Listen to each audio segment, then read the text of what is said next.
Want to go live and then have you guys wait while I get gas. I know you guys would have waited and been patient, but didn't want to do that. What's going on as I am waiting for everybody else to get on this live? This is Chris Classic with another car vlog. I hope everything is okay and everything is well with you guys. If nobody tells you, remember that God loves you, Christ loves you, and I love you as well. I'm praying for you guys. Hopefully you guys are praying for me. Make sure you subscribe to the Second Home Podcast where I talk about professional wrestling topics. And I put in my matches as Classic Alpha, a professional wrestler of 13 years. Make sure you also subscribe to C3 Ultimate Wrestling. That is me and my wife's professional wrestling company. August 30th is our next show. It's called The 11th Hour. It'll be in Dyer, Indiana at Harold's private venue. Get your tickets online at Eventbrite, where the tickets are $5 off, but there'll be $5 more at the door. Like I said, I just got off of work. Hope you guys are having a wonderful day. I did want to speak about basically 3 wrestlers, but it could go into more between now and the time I get home. So you guys know that I am a big fan of old school wrestling. Like, I try to mold a lot of my moveset and my mindset from some of the things that I've seen with the match. Not per se the person, but the match. You get what I'm saying? And sometimes I see like a rift or a divide between current wrestling and wrestlers who basically came from the old school days and stuff like that. And I hear both points and both sides. And some sides make sense and some make more sense than the other. And then sometimes I'll just say to each their own. You know, I do think that some people do take a lot of things personal when it comes to certain mindsets, right? The old school or even the new school. When I first started wrestling, I think it was like on the last leg of like certain old school traditional values of what wrestling is and what you're supposed to do as a wrestler. So I did want to speak about 3 wrestlers who I grew up watching, obviously. And if I agree with certain things that they said or I disagree. We're going to go with Undertaker first, right? Undertaker is my favorite wrestler. You guys know that I think he is the greatest wrestler of all time. With that being said, that doesn't mean that I agree with everything the man says. Now, I still think it's odd that the Undertaker has been doing his own podcast and doing a whole bunch of behind the scenes stuff in the LFGs and stuff like that. I grew up there as this man being a zombie, right? Walking out with Paul Bearer and stuff like that. So for him to basically, after all of these years, basically be himself is still kind of weird to me, right? I mean, he comes out with it's not yours. That ponytail is not yours, brother, but it's okay. You are still one of the greatest wrestlers of all time in my book, sir. But still, it's odd. You know, every time he comes out, you think he's coming out as The Undertaker. But he's coming out as the American Badass, I guess, so just normal. Now, I heard that it could be for religious reasons, or maybe it just takes a while to come out. But still, Undertaker is one of those guys who is the most respected. Shout out to Yella from Shooting from the Script. The old ninja's crashing out. Yeah, I'm about to go in there and say it. Mark said I'm driving now. Yeah, right, like our truth. But anyway, still,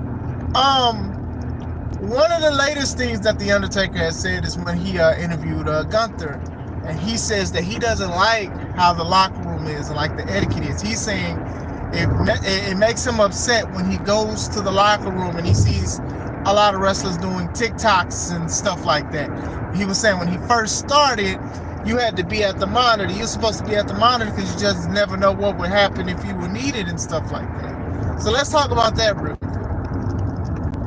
I understand what he means, especially being like a person that does a lot of things with promoting and things like that. You want to have people within arm's reach just in case anything happens. And you also probably want your newer people to like look at how things are handled so you can study the business. I can understand that. However, times have changed. And let me say this, just because times have changed, it does not mean that you have to. I'll say that as well. But I'm not a big person on who TikToks. I have one. I have videos of like some of my wrestling matches and some of the skits that I do.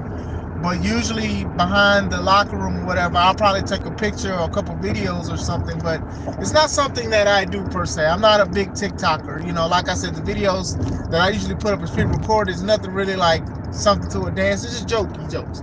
But to each their own. The aspect of it is, you know, a lot of people, they're not trying.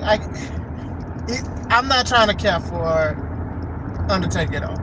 I do think he went a little overboard with it, but that's just how he, I guess, started. Some of these wrestlers, when they start a certain way, they're not going to break what they brought in, because basically back then, they had to fight for their position, like literally fight. You come in with weapons.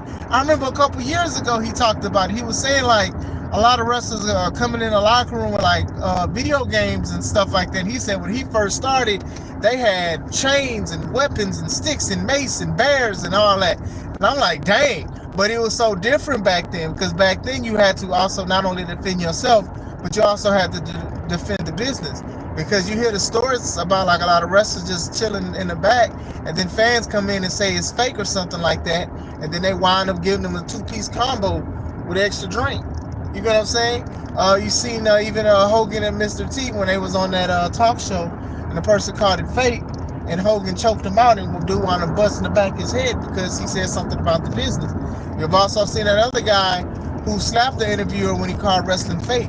You know, times is different now because wrestling is more exposed than anything. So it's just like, to even then, I'd like to hear even what Undertaker feel about the Unreal show, which really pulls everything back.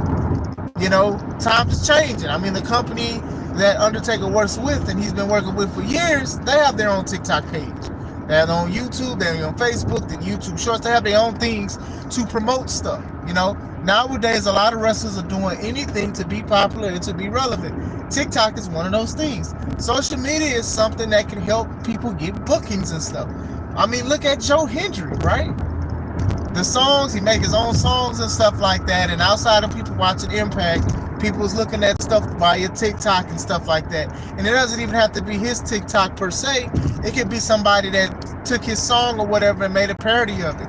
I literally watch a lot of other stuff from YouTube, and for some reason, somebody has a song of Joe Hendry. Like, I was literally looking at a guy doing something about video games, but then all of a sudden he made his own personal ad using Joe Hendry's theme song. I was like, wow, dang, like that's crazy. I would never expect you to do that. So times are definitely different.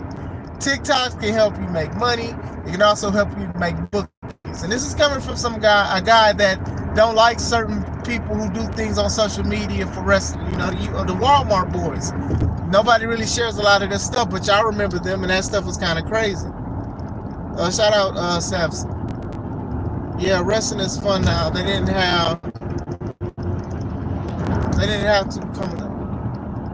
fun coming up, which is true. Hence the addictions. And that's also a good point, yo. That's also a good point. There's a lot of people would say, TikTok, would you rather wrestlers be doing TikToks, or would you rather them being addicted to stuff or fighting people and stuff like that, or scrapping all the time, you know? And that's a good point. The TikTok thing, I'm not a big thing on. I have a TikTok, but I'm not big on like doing like the singing and stuff like that. And I can't understand, like, if you are in a big angle where you're beefing with this person, and then now you guys are doing a TikTok, I can say, okay, hey man, why don't you take this a little serious? But times have definitely changed. You know, a lot of companies have TikToks, other things. They do that for promoting and stuff like that. And this is also coming from the same guy who spoke about the weapons and things like that. Like, things are very, very, very different. I do understand cherishing the business and also protecting it, but I can't rock that much with that sentiment when you're working for a company that's showing everybody what's going on behind the scenes. I just can't. I just can't. So I will say, for the most part, I do disagree with The Undertaker, who I consider one of the greatest, if not the greatest, wrestler of all time. That's the first one. The next one, Rikishi. Hit the like button. Hit the like button. Appreciate you. Hit the like button. All right, Rikishi. A lot of people have been talking about Rikishi's podcast because a lot of it, from what I've seen, I can't sit here and say I've watched the whole episode. I've looked at clips and I've seen people share a lot of the stuff that he has said on his podcast. Most of it revolves around his family. Now, that's his family, so of course you're going to talk about his family. But what I didn't know was that he was that like upset with everything that did not revolve his family. I had no idea. I've heard people, and sometimes like I'll be like, you know what, let me see what's going on with it. And we're even talking about like the Jey Uso situation. Like, he been saying, put the belt on Jey, put the belt on Jey, put the world title on Jey, put the world title on Jey. Put him on Jey, put him on Jey. He been saying this whole time. And then when he got it, he was happy. And then when he lost it, he was like, oh, well, I'm upset because he should have been champion longer. Like, that's just a slap in the face. This man worked so hard. Why couldn't he be champion longer? I mean, y'all wouldn't do it to Randy Orton. And then people started bringing up that Randy Orton's first championship reign was 27 days. But then some people try to counteract that and say, oh, well, Randy Orton, he was too young and he was too childish and blah, blah, blah, blah, blah, blah, blah, blah, blah. I ain't trying to hear that. He brought up Randy Orton. Nobody else brought up Randy. No one else brought up Randall except Rikishi. Bad analogy. Bad analogy. I get what he was saying, but it was still bad. So I do understand putting your family on and also promoting your family and stuff like that, but you gotta watch it, man. Like, dang. I am one of the ones that said I did not mind Jey Uso having a short championship reign. I did not mind it because I did feel like him winning it in the first place was fan service. And I felt that people should have just enjoyed it while we had it instead of trying to calculate it. Now, it's too late to enjoy. I mean, you can still enjoy it if you want to go back, but most people who are already in their feelings about it's not going to enjoy it the way it should have been enjoyed. I feel like Jey is a better contender than the champion, in my opinion. He's still one of the most popular wrestlers. And it doesn't seem like they're going to slow down with anything that they're doing with Jey Uso. So, shout out to Jey Uso. But Rikishi is very vocal about his sons and his nephews and his cousins and stuff. Speaking of nephews, he spoke about Zilla. Zilla Fatu. If you guys don't know, Zilla Fatu is the late Umaga's son. Umaga is also Rikishi's brother. So this is the crazy part about the situation. Zilla showed up to Impact Wrestling and he had face paint on. So apparently that kind of struck a nerve with Rikishi. So Rikishi was basically saying that you got face paint on and you're trying to like look like your idol Jeff Hardy. You know, Jeff Hardy wears face paint and stuff like that. He's like, you should have just wore what you usually wear. You should have just been yourself. And then he also brought up that his pops is not even here no more. Let me remind you guys that the guy that he said is not here no more is his brother. It's Umaga. Umaga is his brother and stuff like that. So basically he was trying to get on him about his face paint and stuff like that, saying he was trying to look like Jeff Hardy. I feel like he was trying to do more of a tribute to his father, but I definitely understand because of the colors. Now, with Rikishi, I guess he's trying to say like Zilla's been getting booked everywhere, been getting booked a lot and stuff like that, and he didn't have face paint. And the time he does show up to a TV spot or whatever and people are looking and paying to see it, he has face paint on. Now, do I think it was called for him to say what he said about his nephew and his brother? Heck no. What the heck, bro? Come on, man. What is you doing? Hey, man, first of all, if you did disagree with him, why didn't you just call him? I'm sure you got his number. Second of all, did you not have a good relationship with your brother? Like, what's going on? Because, dang, how you talking to your nephew like that? like it was bad enough. A couple months ago, Rikishi and, what's his name? Jacob Fatu. Well, Jacob got in hot water because he was saying the N-word. A lot of people was mad at him for saying the N-word. Now you mad at your nephew because he decided to wear face paint as a tribute to probably his father and maybe even Jeff because he was a big fan of Jeff. And everybody speaks about Umaga having a great relationship with Jeff Hardy. Hey man, to each his own or whatever. I preferred him to probably dress like he was, but it is what it is. Zilla is a guy that is getting booked. Who knows where he will be next and where he will be signed. But I don't think that he should have talked about his nephew like that and even like brought up his father like that. Because even Zilla was like, you know, you could have called me instead of just posting on Twitter and stuff like that. I know that Zilla deleted what he said because he was like, you know, you said my father gone. My father is with me, and he's right. He's with him in his heart, and his mind, body, and soul and stuff. So yeah, it's kind of something you don't want to hear from your uncle when your uncle is saying that. Now, I don't know if he was trying to give him tough love or something, but at the same time, I don't think that was just a great idea to like talk about his father the way he did. I do know that Zilla's mother also got on Rikishi, told her like run a lap, then talk, and she also talked about how she helped Rikishi's sons, the Usos, get looked at by WWE. I don't know if all of it's true. It could be. I don't know. You know, I don't know. You know, I don't know. Some wrestlers do not want their kids to be a part of wrestling, regardless of what family it is. Sometimes they're just like, hey, I don't want you to wrestle. I mean, even I believe Zilla said that his dad didn't even want to be a part of the business because it's taxing on your body, it's taxing on your mind, addictions, a whole bunch of stuff. If you got a family, you know you're going to be away from them for a long time. It could be anything, but still, like, I don't want to go into more detail about what is about Zilla's mother, what she said or whatever like that, but it is sad when family can't even call and have a dispute. Not even saying that you got to agree with everything each other say, but you can sit and say, hey, I come to you with love, I disagreed, I felt you was wrong, and then the other person can say the same thing. I do think that is a little crazy that Rikishi did, I believe, jump out the window and disrespect his uncle, his nephew and his brother like that. That's crazy in my opinion. Next one, Bret Hart. Now, Bret Hart didn't really do anything wrong. I just think people are sick of Bret Hart complaining.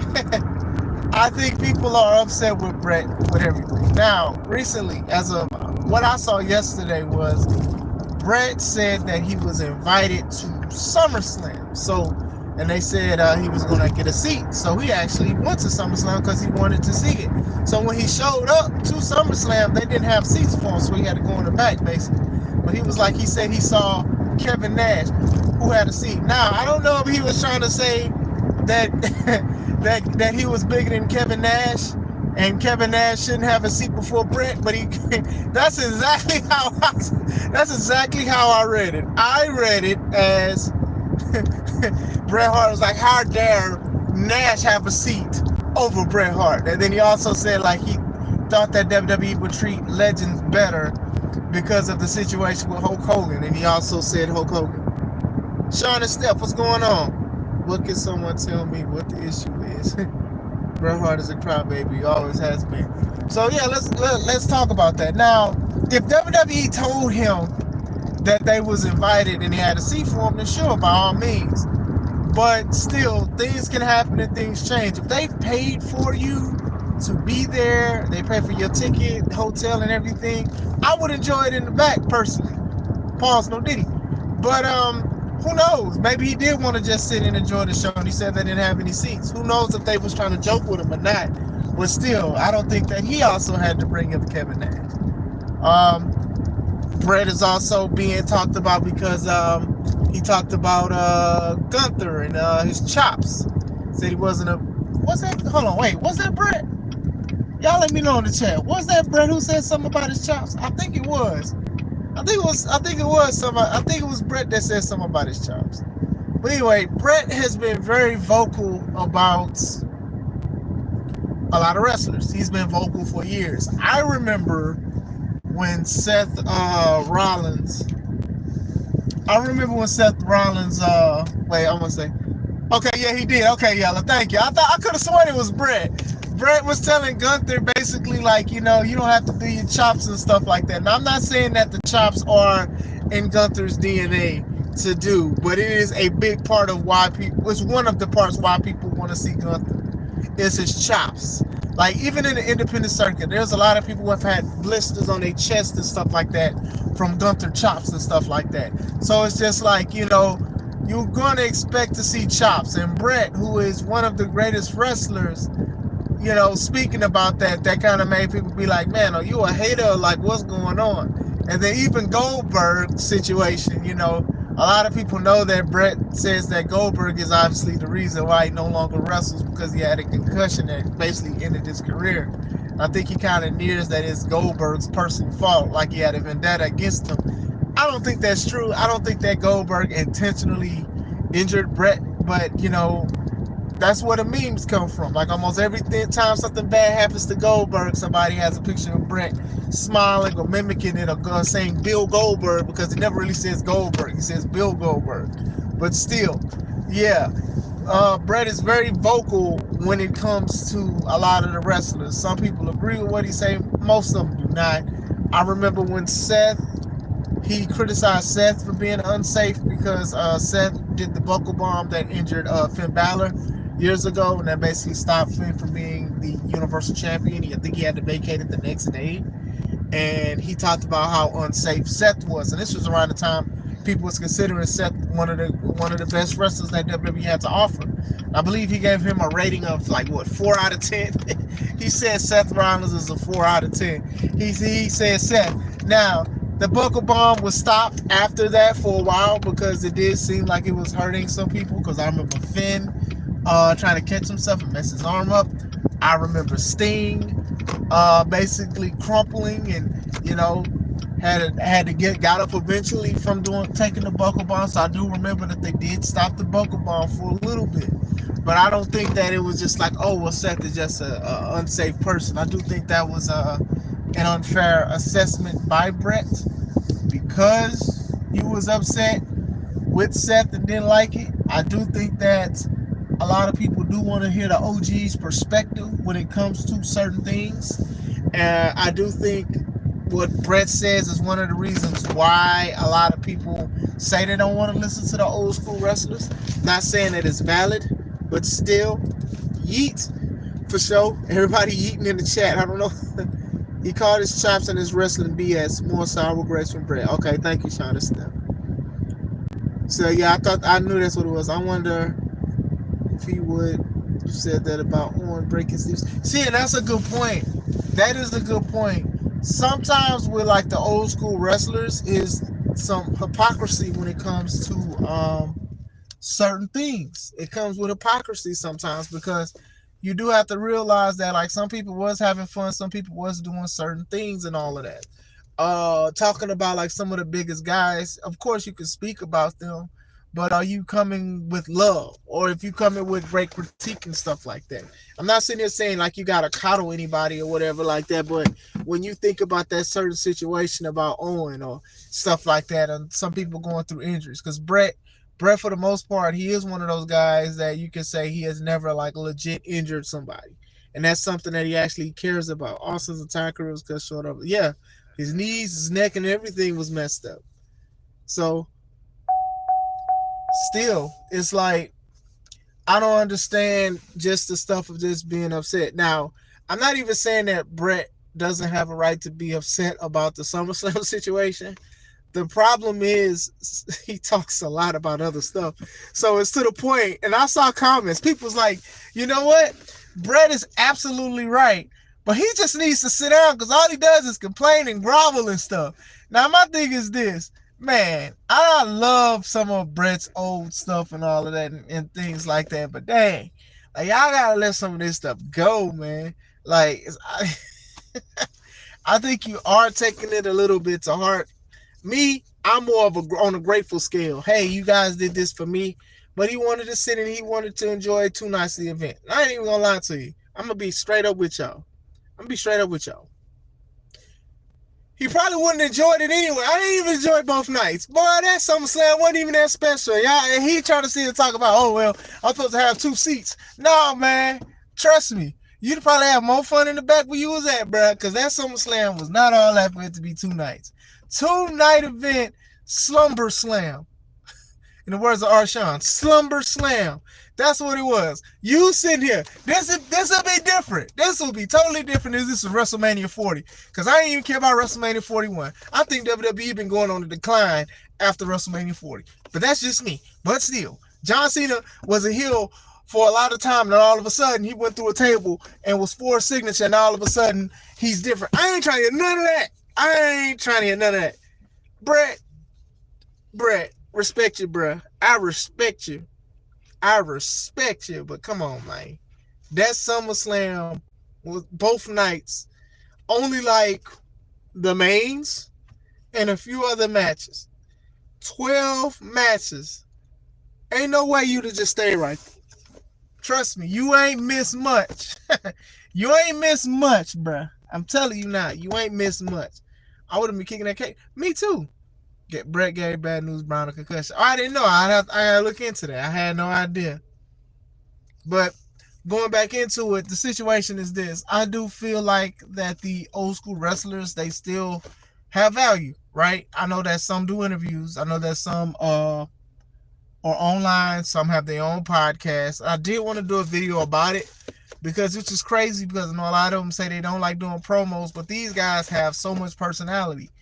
I do feel like the old school people, and I look at a lot of stuff online, they still add value to the current product. I do think that most of them do mean good when they are critiquing some wrestlers. You know, when I was looking at AEW and then I seen how like Adam Page, who is the current AEW world champion, turned around and was like, oh, well, I don't take advice from the old school people. I thought that was crazy. Or when AEW got on JR and made JR say Kenny was the best wrestler if he wins his triple threat, because before that, while JR was employed by AEW, he said that Randy Orton was the one of the best wrestlers of all time. And he didn't say Kenny, who had all those 3 belts. But still, I remember when Brandon Cutler got mad at JR because JR was critiquing how some of these people wrestle, how like when they do the spot where everybody's wrestling outside and they're looking at somebody do a dive out spot. I seen how some people treated William Regal a certain way over in AEW and stuff like that, and then you see how he left. William Regal, he was there for a weekend, like Lou, who was Will Smith's father in the Fresh Prince of Bel-Air, and when he left, because it just happened. Get off my back. Anyway, I've seen a lot of this stuff. So I've seen some stuff online with some wrestlers feel a certain way. I've seen how Swerve and the Booker T thing was, and I was like, I've seen both sides. And I was like, okay, cool. Both of these guys can walk away. And Swerve turned around and said, F Booker T on AEW television. See, I've seen a whole bunch of stuff, and I definitely understand respecting your elders and stuff like that. And sometimes talking back to the elders or disagreeing, it's not a slap in the face or nothing like that. It's I do feel like some things do need to be said. You get what I'm saying? Brett just can't handle the fact that Sean had a better career than Brett could have ever dreamed of. Even Goldberg had knocked him silly. The thing was, Brett needed personality, and he had it when he was a bad guy, but he didn't want to be a bad guy. He had a little bit of personality and stuff. Brett is in a lot of a lot of important moments in wrestling. You know, the stuff with Shawn Michaels and stuff like that, putting Shawn Michaels on the map between the stuff with the match, the Iron Man match. Not saying they put Shawn Michaels on the map because Shawn Michaels already a rising star. The double turn between Bret Hart and Stone Cold, and Stone Cold was bleeding and stuff like that. Like a lot of people can't create that. A lot of people can't create that match. A lot of stuff has been done and stuff like that. The new era of wrestling and a whole bunch of other stuff. Bret having like a lucrative contract at the time, even though Vince broke the contract by not letting him be the champion. See, now I'm gonna say this too, and I'm gonna say this before I go. Bret, bro, ain't no way you just thought that Vince would have been okay, that you would have just retired. Well, not retired, left the company with the belt. Like you would have just quit the company with the belt. Like your dates was up, your contract was up, and your contract, you was like, I can't lose in Canada. And that was your last appearance, bro. Like, come on, bro. Ain't no way you didn't think that man Vince, conniving Vince, wasn't going to take that belt off you, bro. Ain't no way.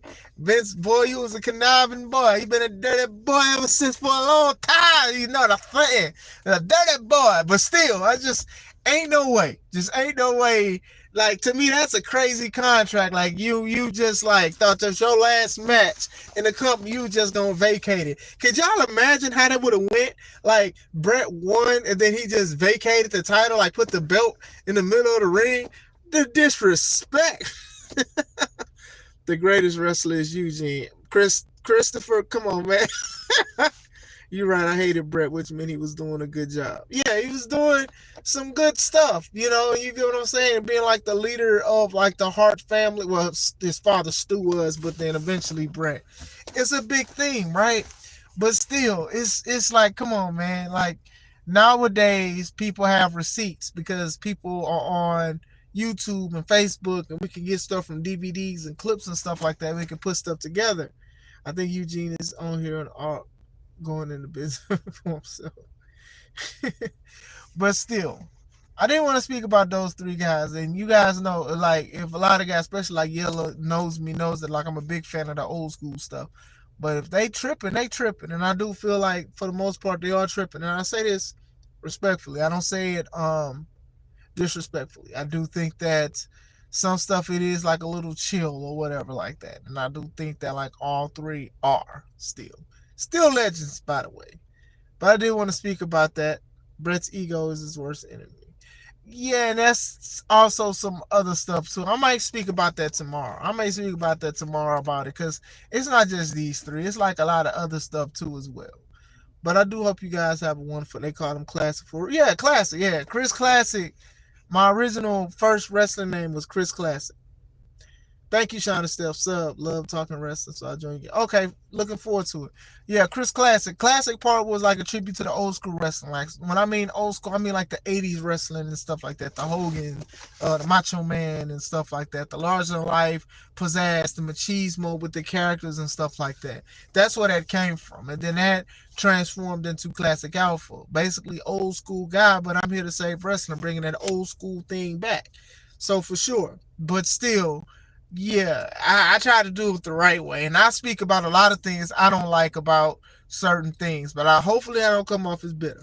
Shout out everyone, tune in August 30th. August 30th, next show, the 11th hour, C3 Ultimate Wrestling. Get your tickets, Dyer, Indiana. It's on Eventbrite, Harold's Private Venue. Get your tickets now. Sponsored by Shooting from the Script, Backbreaker Apparel, Critically Drinking. Shout out to these guys. Shout out to all three. Shout out to all three companies, wonderful companies. You guys do not want to miss it. I hope you guys have a wonderful night. This is Chris Classic, and I will see you guys again.